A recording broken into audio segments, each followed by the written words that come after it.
Qui est en train de se passer au Moyen-Orient et au génocide de la bande de Gaza, l'épuration ethnique en Cisjordanie et les tentatives israéliennes de s'infiltrer et de prendre le pouvoir aussi dans tous les pays arabes environnants.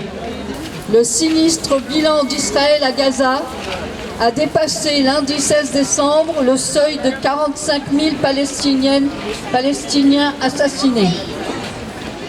Un chiffre qui pourrait être largement sous-estimé selon de nombreuses organisations et que les épidémies et la famine menacent d'empirer encore.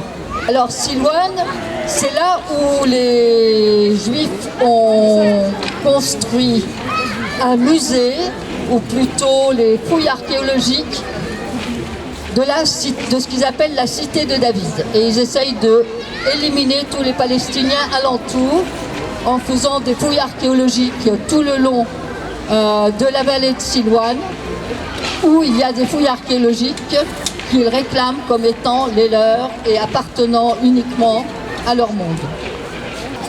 En Syrie, profitant du chaos suscité par l'effondrement du régime al-Assad, l'Israël a conduit des centaines de frappes qui ont détruit, selon son état-major, 80% des capacités de l'armée syrienne, tout en prenant le contrôle de sites stratégiques sur le plateau du Golan.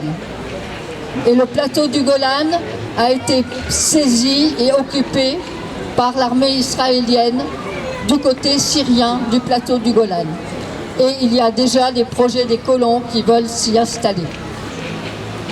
L'organisation internationale Human Rights Watch, HRW, estime dans un rapport publié jeudi qu'Israël commet des actes de génocide en restreignant l'accès à l'eau pour les Palestiniens de Gaza, et ce depuis le 9 octobre 2023.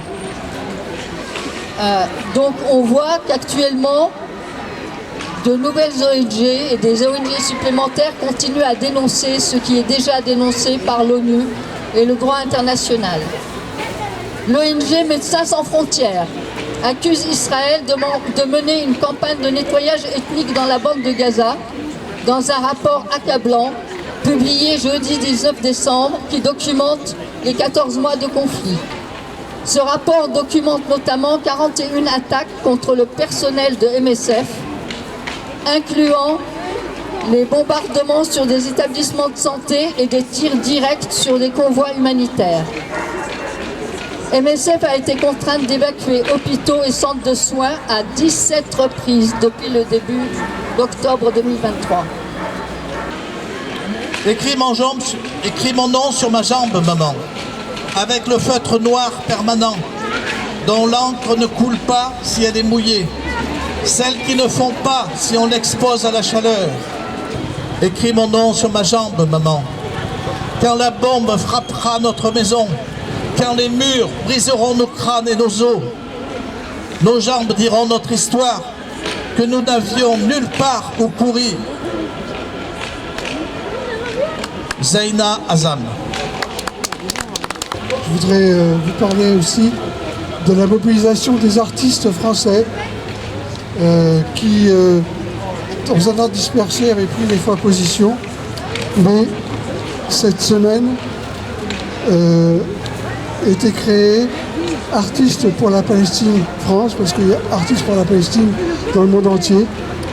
Et une manifestation a été organisée à Paris devant le ministère des Affaires étrangères qui a rassemblé de nombreux artistes parisiens et d'autres comme Corinne Maziero, Blanche Gardin, Cyril Dion, HK et d'autres encore qui étaient là et qui ont